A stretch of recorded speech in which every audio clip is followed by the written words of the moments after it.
So welcome everyone. I'm Stephen Goldberg of Optimus Performance, bringing you practical tips and ideas on leadership, team development, and employee performance in the workplace. And as you can see, I have a special guest, Orest Lysymanko. I hope I got that right, Orest. Yeah, you got it right. Okay. So Orest Lysymanko is a professional business coach with Orest Coaching and over 25 plus years of management experience. He earned his certifications from Coaching de Gestion and the Center for Executive Coaching. He is also a member of the International Coaching Federation with a designation as a professional certified coach. He believes that every person can realize their most important goals as long as they have a well-defined plan and they put that plan into action and follow through with engagement. His mission is to help business leaders and professionals achieve their most important goals and maximize their full potential. His personalized ACT, with an E at the end, coaching approach, together with the strategic planning and business transfer programs, helps his clients solve their different challenges, allowing them to grow their business, creating a high-performance culture, increasing customer satisfaction, and employee engagement. He believes in making a positive difference in his client's professional life and business. And for him, there is nothing more rewarding than seeing a client grow and succeed. So welcome again, Orest. Thanks for joining me today. Thank you very much, Stephen, for having me. I know you do touch on, as I mentioned in your bio, you focus on different areas in your coaching practice.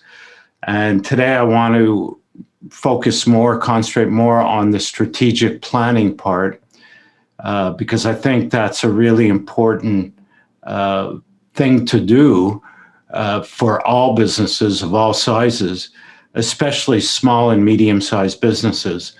And I think it's because I've worked mostly with small and medium-sized businesses over the years, and I've done strategic planning with them. And I know that often they don't feel they have the time for it or maybe the need. And often it's done when they need to go to the bank for financing. And sometimes it's not even done by them, it's done by somebody they hire. And then once they get the financing or they do the plan, it gets put away and they don't look at it again. So let's start with that. The need for doing strategic planning and why is it so important? Maybe you can explain the advantages and the benefits of doing that for a small and medium-sized business, and then we'll get into how to do that. All right. First of all, thank you very much for having me at your meeting today, the conference, I guess. So the strategic planning, what it is, it provides a business a clear direction to achieve the objectives which are aligned with a set of priorities. There's key performance measures and ensures the whole organization is working towards the same goal. So in effect, what happens is that often what happens, and a large majority of organizations do not have a plan. They work day to day. It's always, what are we going to be doing today or so forth. So by having a strategic plan, usually you do it for 2 to 3 years, maybe max, because there's a lot of changes in the environment and so forth. But it is so essential because what you're trying to do is to get everybody focused on the same goal and everybody's working towards the same objective. And on top, it also increases employee engagement too, because they're going to be working towards a purpose. So if we look at small and medium-sized businesses, what percentage do you think take the time to work on or create a strategic plan? Well, what the BDC, I don't know if you have stats on that. No, but I do have a stats, and the stats is that 95% of typical workforce doesn't understand their organization strategy. 95%. And that's through Scorecard Collaborative. 90% of organizations fail to execute their strategy, and 86% of executives spends less than 1 hour per month discussing strategy. On top of it, BDC, what they've done a study, and they say 70% of organizations or companies or small business that do succeed have a strategic plan. So it's essential to have a plan, and unfortunately, a large majority do not have a plan. So and once you do have a plan, then you know exactly where you're going, and you'll be able to adjust accordingly, and so forth. Yeah, you know, you mentioned the BDC, which is the Business Development Bank of Canada, right? That's BDC. Correct. Yeah. And I remember like these stats, you know, in the past where, you know, they'd measure how many businesses fail within the first 5 years. And I think the percentage is like more than 50%. Do you know what that? Correct.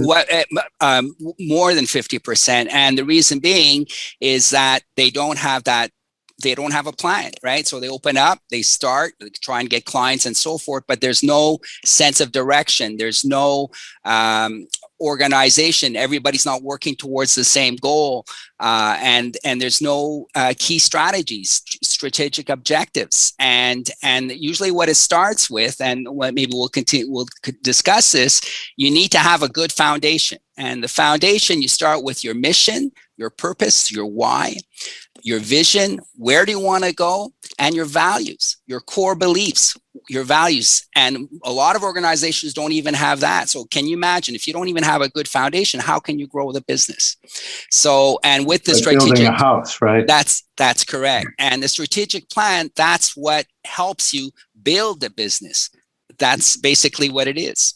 How do you build a house without a blueprint, without a plan? You know, that's correct.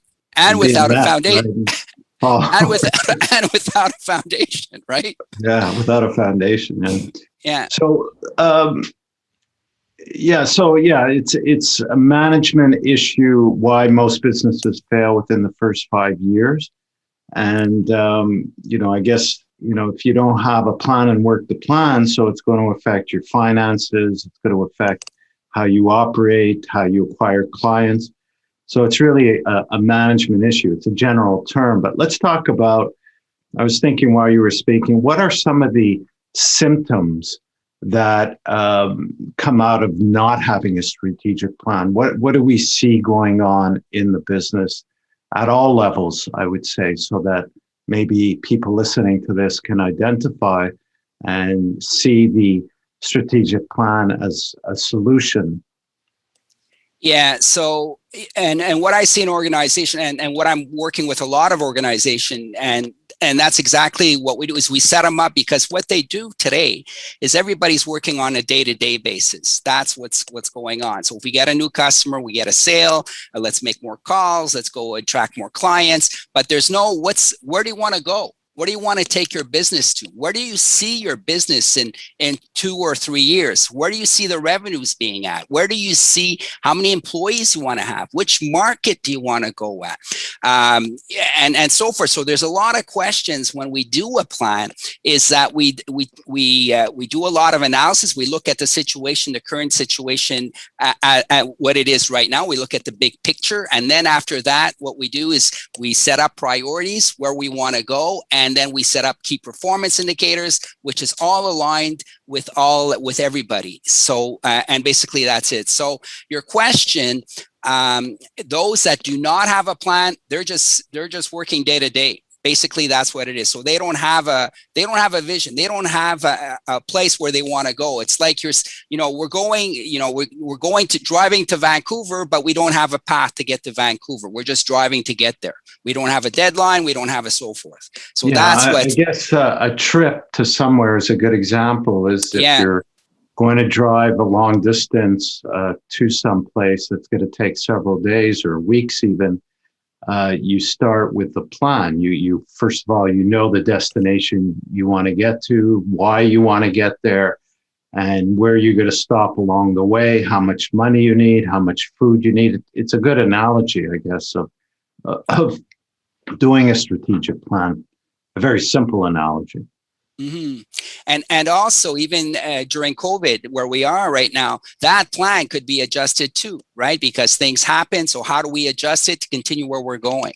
So that's something important. That's the thing that, like, how do you even plan? I mean, I remember a few years ago, maybe 10 years ago, when technology was really starting to affect how every business, I mean, it's really turning a lot of industries upside down. And if you don't adapt to it, you may just flounder and fail. And you know, we're seeing that actually happening now, or been happening. And so you have to plan even more for these things. But how do you even plan when, you know, this is what I was trying to say, is that, you know, when all this started with technology, I read from some successful entrepreneurs saying that, well, we only plan now for 6 months because changes are coming so fast that we can't even make a plan for 5 years, which was the classic way of doing it way back. What do you say to that? Stephen, you're absolutely right, but you do need a long-term vision. And I'm not saying to go 5 years. 5 years is way too long. I would go to maybe 2 years to 3 years. At least you know where you want to go. Because if you're only planning for 6 months, you're adjusting all the time. But what's your final destination, right? Where do you want to end up to? Right. And that's something very, very important to know. And that's why with going through the process of strategic planning, and not only that, you also get your employees involved. If you know, in the process, this way you get the engagement, and we get everybody on board to go where we're going. And that's something important. And also knowing the market, what's going on in the industry. And I'll give you an example right now with the COVID that happened. You know, a lot of people had to adjust. For example, restaurants, now they're going takeout. Now there's a restaurant where he was, you know, big, nice Italian restaurant. Now he's doing as much sales, almost as much doing the takeout than he was having in dining room. So he adjusted, and he went on, you know, he's on the internet. You could get his order by internet and so forth. So these are things where you have to adjust. And that's why the planning is something that we look at to also what's happening in the market, how it's going, and what can we do to get to where we want to go. Okay. So I'm going to come back to this thing about that you mentioned about employee participation, because I talk a lot about that in my videos. I'm a big proponent of getting employees involved in decision making. And usually, you know, the strategic plan is done without that much employee participation, unless they're working with you or me. But often it's, you know, we used to have this vision of the executive team, even in a, you know, smaller company, going off to a retreat somewhere and hashing out their strategic plan, and then coming back and forgetting to communicate it to anybody, you know. But I guess that's changing. So let's talk, and we'll come back to the involvement of employees. But what is kind of like the process for creating a strategic plan? Like, what are the key steps involved in doing that? Yeah. So what I did is I put a process into place. And first of all, what we do is we look at the big picture. We look at the situation, the current situation.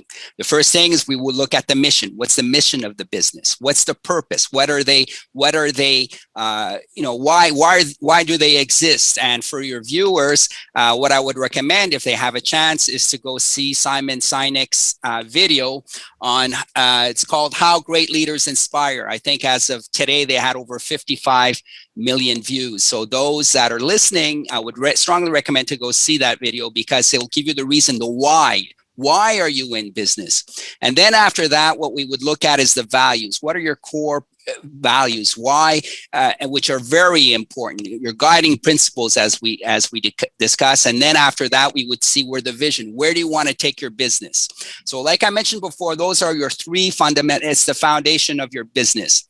Then still in the big pictures, we would be looking at the environment, the micro, the macro. I don't want to go too much into detail, But what's affecting the environment today? Before you were discussing technology, that could be a factor which is affecting. So how are you going to adjust towards this technology? We'll look at the competition. We'll look at your customers. We'll look at your products and services. We're going to also ask employee feedback during this process to see what they think about the business, how we can improve. And also that what we'll do is do a SWOT analysis, which we're going to look at your strengths, your weaknesses, your opportunities, your threats, and also your edge. What differentiates you between you and the competition? And that is something essential that you know and what your employees know. So when there is a sales pitch or when they talk about your business, come and work for us or buy our products because we are this.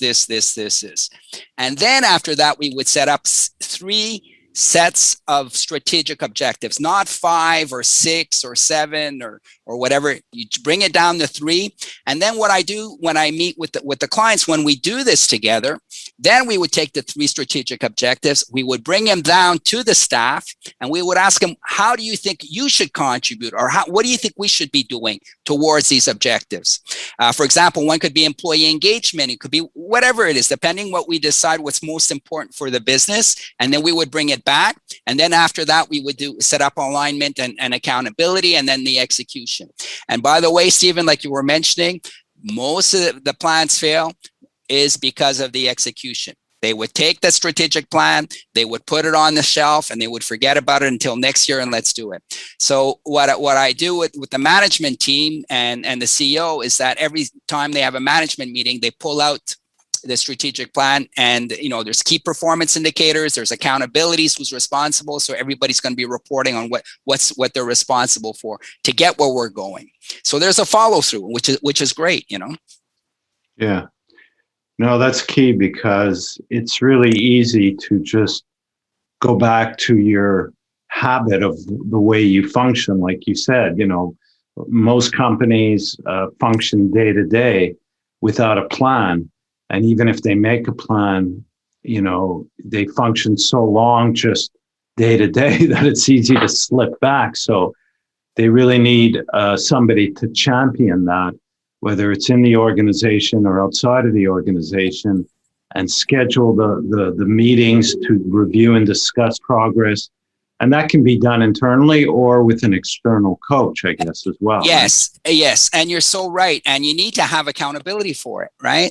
Because It's not the CEO, the president's going to be doing all the whole plan. He's going to have his assistants or employees. You're going to be responsible for this. You could be responsible for this. And everybody's going to be working towards the same thing. And the thing is, I give an example. It's like a lake, right? And if you'll always have the same lake. If there's nothing's happening in that lake, it's like your business. If nothing's flowing in, no fresh water coming in, what happens to that lake, right? So it becomes stale, there's fungus and stuff like that. So you need to have a plan where you're going forward, or if you work day to day, it's always the same thing. And eventually what's going to happen, you're going to get eaten up by the competition, or you're going to start losing money. You didn't adjust accordingly. And usually that's what happens, And it's even, it's the transfer also. If somebody wants to sell their business, if they don't have a plan, it's not going to work. It takes 3 to 5 years to be able to prepare to sell the business. So that's another issue. So you could bring the transfer into the strategic plan too, as being part of one of the key objectives, Let's go back to the 3 objectives. You talked about a lot of things to do to get to those 3 objectives: mission or vision, mission, SWOT analysis, employee input. So how do you take all that information and boil it down into just 3 objectives? That's quite a feat, I would say.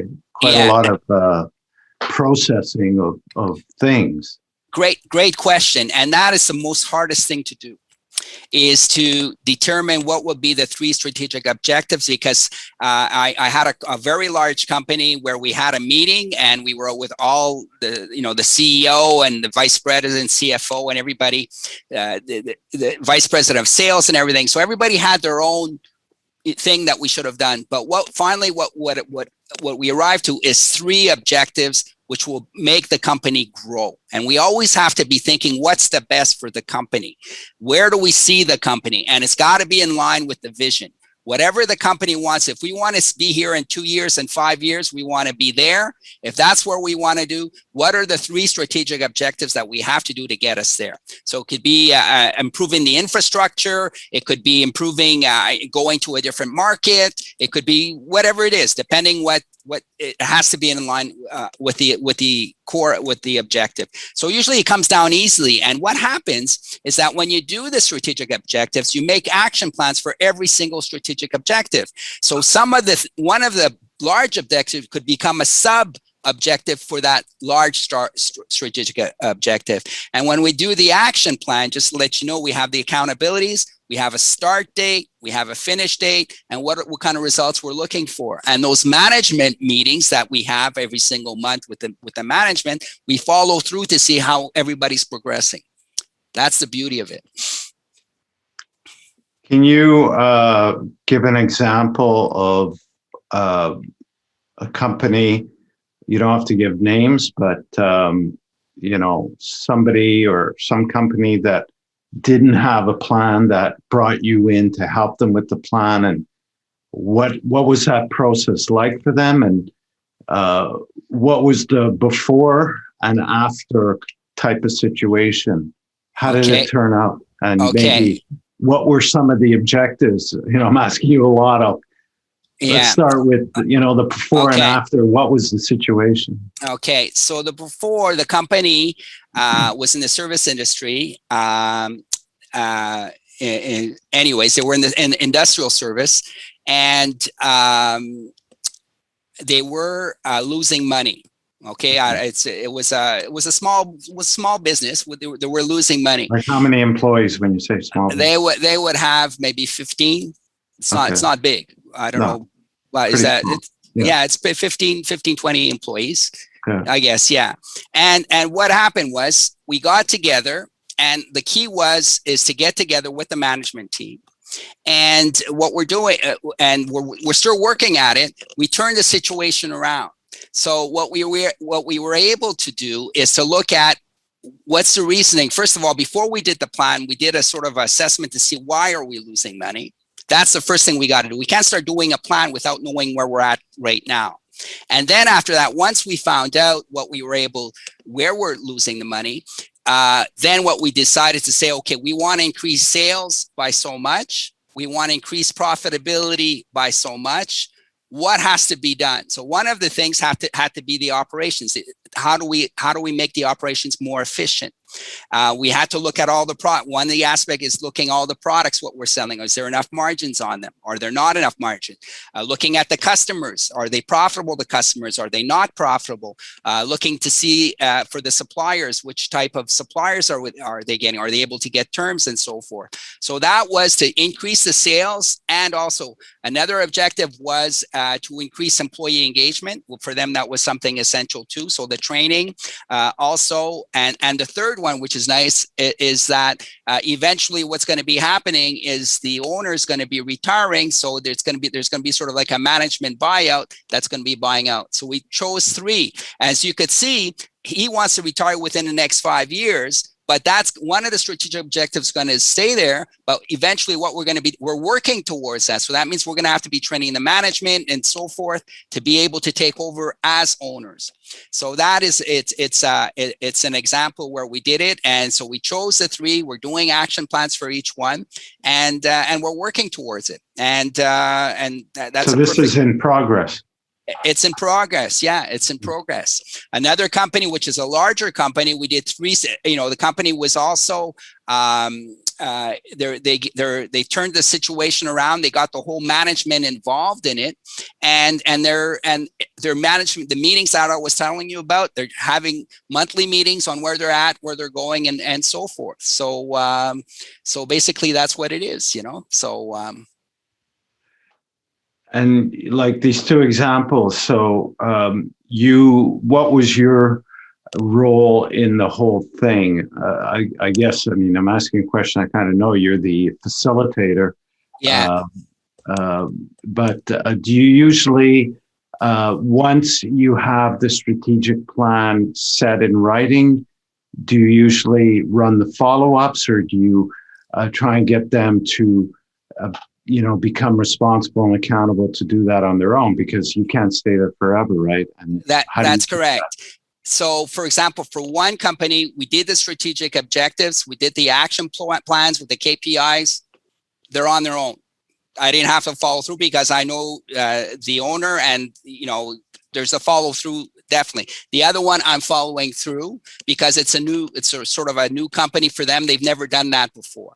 So basically that's what it is. So yeah, that's what it is. So and the thing is for me is that I'm with them, and now doing the plan. I'm not the one that does the plan.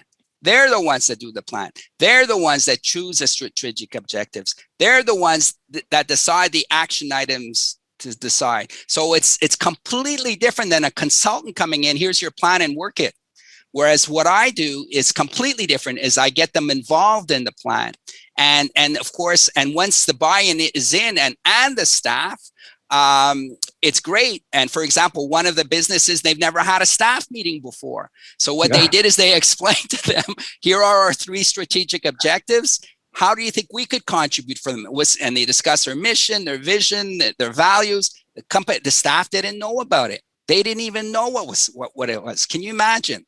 So these are things which is important so that when employees go to work, they have a purpose. Right? What's the purpose? Why are they going into work every single day? It can't just be a paycheck. If it's just a paycheck, then there's, you need an engaged staff, right? And basically that's what it is.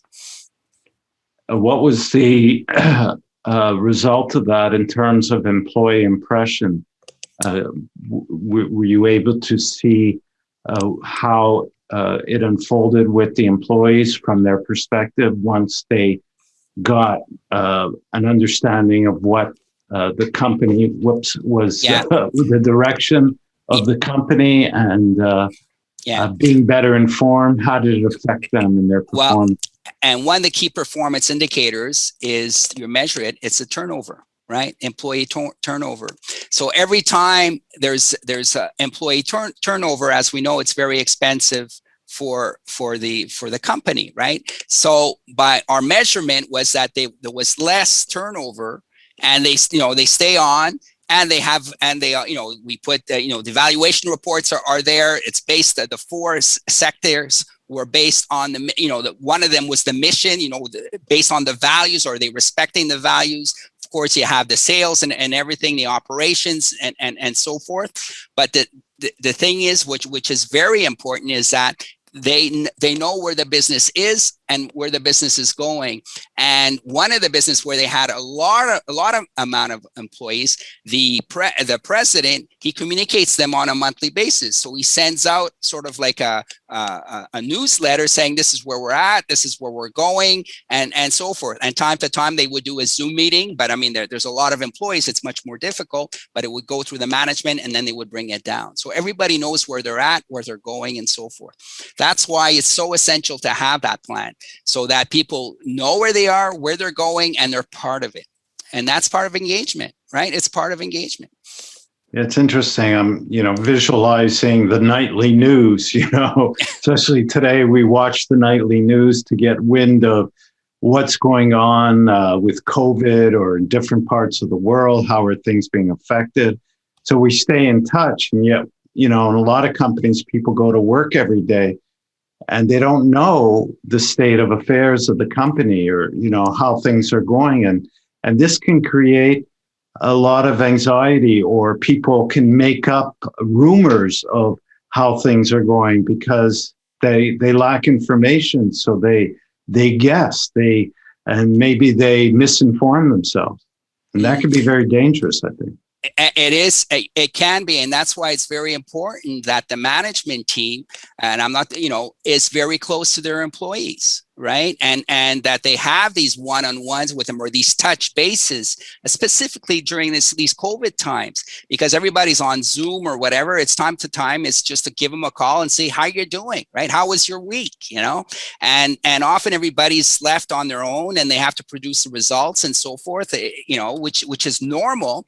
But can you imagine having an engaged person, employee working there, and he's got the support of his boss, and and helps him grow too, because you want the employees to evolve in the business, right? So one of the objectives could be also, how can we make sure our employees involved? Can we do cross training? Can we do whatever, So where do we see the employee within 2 years or 3 years within the organization? Is that communicated to the employee? So it's just not a job, and that's what we got to make sure, So, it boils down to, it's really a process to come up with your key objectives that will put you back on track towards getting to where you need to be. And, I always say the first rule of business is survival, but once you're surviving, what's next? Where are we going? And what do we want to be? What do we want to become? So it's a process to set those objectives. I talk a lot about goals and goal setting in my video. So this is doing the planning, the pre-work to get everybody on board to go in that same direction. So why do you think, what's the biggest obstacle? This is what we're talking about, is really common knowledge. You can go online and learn about strategic planning. There's multitude of books that have been written on it. All types of planning. So why don't more business owners take the time to do that properly, do you think? Often they say they don't have the time, but that's what they say. I don't have the time, right? But and it's so amazing. And could you imagine if they take the time, the returns that they're going to be getting quicker and much more efficient. And by having a coach, a person that knows what strategic planning is, and that helps them to get to where they're going, there's nothing else you could ask for. And you're asking what the why is. Well, my why is that make that difference when I go into the business and help them succeed, right? And sometimes things do happen where you're going to have to adjust a plan, because it cannot be in this, sometimes you may say, okay, we're going to Vancouver, but we may take this route. It's a quicker route, faster. So we're going to change our course to get to where we're going. It's the same thing. It's the same thing. So it's got to be, that plan cannot be in stone. It's got to be adjusted to, depending on the situation, depending on the market. Be agile. That's been the word. Yes, and that's a new thing. Agility. It needs to be agile, and we got to understand. And also that when you get new employees coming in, very important that they're part of that, so they understand where they're going, and not you do this once. That's why the communication process is so should essential. Be part of the employee onboarding. Actually, is part of the training should be on the goals of the company, the values, story of the company, the founders. It's really important to integrate people with and instill the right attitude towards their work, and especially the values of the company. Working together with colleagues and serving clients as well. And, you're talking, I'm thinking, when I ask you why don't more companies do it, it really boils down to a lot about leadership, right? Because good leaders know how to find the time, or, learn how to delegate properly so that they can take the time to spend more on planning, strategic planning, and steer the ship. Is really what, a good leader, a good captain does today, right? Yeah, and can you imagine having a ship with no direction? Yeah, exactly. Right, because that's what it comes down to, right? So you have the captain, and he's no direction. And the time issue is that's what I always hear. It's we don't have the time, or the timing is not right. Mind you, the timing has to be right in order to do it too, because if you're going into a transition mode or whatever it is, and there's changes coming in, well, you can't start thinking about strategic planning. But also, once you do have the time, then everybody has to take that disciplined approach, and let's do it. We're all involved. And then you have like a strategic leader, someone who's going to be taking that upon and then we start working forward to get all the documentation, everything that we want to do. And usually, you know what, we could do it within 3 months. It's not a year process, right? So we could do it in two meetings per month, maybe 4 hours each meeting, half days to get where we're going. If the mission and vision values are already there, we could see if it still makes sense, right? And then we work towards where we're going, because they have all the documentation. For example, the competition, they know who their competition is. If they don't, then they'll have to go and find out who their competition is and find out what makes their edge, because I'm not the one who's going to verify the competition. Everybody's going to be, they're going to be doing the competition. You see what I'm getting at? So everybody's getting involved in the process. And then we say, okay, these are the 3 things that we want to work on. What has to be done to get these 3 objectives done? And they have to be measured, right? So if we're saying we want to increase employee engagement, or we want to have the employees more engaged, well, how do you measure employee engagement? So then we would figure out, how do we measure it? How do we want to do that? And so forth. And there's training. I mean, that some people even have evaluation reports on their employees, just to give you a thing. They don't know how they're measured at all. They don't know how they do. They get a bonus every year. Sometimes if we had a bad year, we didn't get a bonus. It's got to be structured. It's got to be structured so everybody knows what's expected of them, and they know where to go. And you know what? And they have fun doing it too. Yeah, and they have fun going in. You can, yeah, exactly. You can even integrate a pay for performance program if you have clear objectives and figure out how each employee is contributing to that. You could, reward not just because they show up to work and you have a good year, but because, they're really, you have a way to measure their contribution. Correct. Okay, well, look, I think we've covered pretty well this topic. So I don't want to repeat ourselves. And, as we speak, I'm thinking of other topics that we could connect with in the future. Coaching. I talk a lot about a coaching style of leadership in my videos. And we could talk about that in the future, just leadership in itself, employee engagement. Is there anything you want to add about strategic planning that we didn't cover that you think is important to mention? You know what? Like I mentioned before, even though you do make the plan, it's all in the execution too, right? So that is essential, and you need to be accompanied by somebody who knows how to go about doing it. You need an expert in strategic planning that will be able to help you to get to where you want to go, and someone's gonna who's gonna be your partner to get to where you're going to until we get there, right? So basically that's what it is. So you need an Orest. We need an Orest from Orest Coaching. But anyways, if any of your viewers want to get more information, it will be a pleasure. They could reach me at info@orestcoaching.com. You could go. I'm going to put a link to your website. Okay. In the description of the video. And I noticed on your site that people can book a free consultation. Yes. So they could discuss with you their situation, and you could then make recommendations. Yeah, and everything's done on a confidential matter too. Just to mention that's something important. I'm part of the ICF, like I am. So I'm a professional coach. So everything we do is confidential and so forth. Great.